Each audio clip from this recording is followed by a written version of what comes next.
Words like hospice or cancer or chemo aren't one-dimensional to me anymore. They are triggers, vacuums that pull me back into those moments that are simultaneously a blur and never-ending. I have an involuntary, visceral reaction when I hear them. I am transported back to those days in 2020 before and after my dad died. It's like moving out on your own for the first time, or the stage of life right before marriage or becoming a parent. You have a lot of information, advice from others, stories. You feel adequately prepared.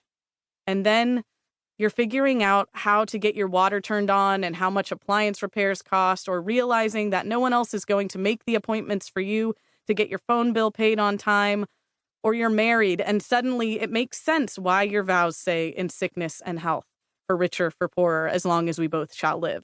Because the actual living out of those promises is no cakewalk. Or you're a parent, and a full night's rest is a cruel joke. You're up at midnight, 3 o'clock, and 4 o'clock, and 6 o'clock, just trying to keep this fragile person alive and not lose your sanity in the process. After my dad's death, I was angry and broken and empty. The constant fuel of adrenaline and updates was gone, and I was not okay. It was hard to pray, hard to listen to worship music, hard to be in groups of people who were talking and laughing and going on with their lives. In my grief, I began looking for lament in the Bible, in songs and in books. I longed for companionship, camaraderie, and being known in the place I was in. I still do. Maybe you do too. And maybe you have found, like me, that those places of refuge are rare. I read What Cannot Be Lost and felt the comfort of someone who knows. I was invited into Melissa's and Louisa's stories and was given an opportunity to examine my own. Reading this book is finding the gift of being understood. I felt as though I was having a conversation, not reading a page. It is a sacred thing to be invited into someone's loss. It's a kind of hospitality when they open the door and let you into the lowest moments, searing pain and resounding trauma. Here, Melissa goes first, and it creates space for you and me to be a questioning, grieving, hoping mess too. So I appreciate that Melissa does not attempt to tie a pretty bow on it. I bet you're tired of Christians doing that too. I'm grateful that she bears witness to the one who cannot be lost and won't let go when the dark times come. He's there. We're not looking for some harrowing story of heroic faith, but one about how Jesus stays when we are falling apart.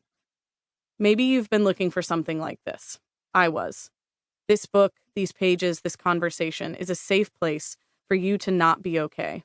The shadow won't last forever, and you aren't alone. Chapter 1. The Process of Losing. Every memory is biased, she said with kind eyes. I was sitting in a counseling session trying to figure out if any of my feelings were legitimate. So much had happened over the last year and a half, but as I emerged from it, I found myself critical of my own experience, wondering if I was even allowed to be that upset. Was it really as hard as I remember? Did I see things accurately, or was I somehow blinded by my own imagination? There's no such thing as a totally perfect memory because you only see it from your perspective, my counselor said with a reassuring nod. But the feelings are real. When you've walked through the kind of story I'm about to tell you, it can feel a bit maddening, and you have to be compassionate with yourself. Someone always has it better, and someone always has it worse. I don't know what weight you're carrying into these pages, what experience or heartache or hard conversation is taking up so much room in your heart. But when we try to make our stories of grief and pain and loss make logical sense, we can often rob ourselves by making comparisons and talking ourselves out of the reality of what went down. We cheapen our grief when we try to rationalize it away. Much of life is paddling in and out of memories. It's making our way out on the water in calm conditions or stormy weather, but always coming back to the same harbor and anchoring ourselves in truth. Sometimes it's a song or a word of encouragement that pulls us back. Making rhythms that move us in toward Christ has a way of slowing us down when our minds start racing. God's word and the narrative in it isn't just a tale we're told and cannot relate to.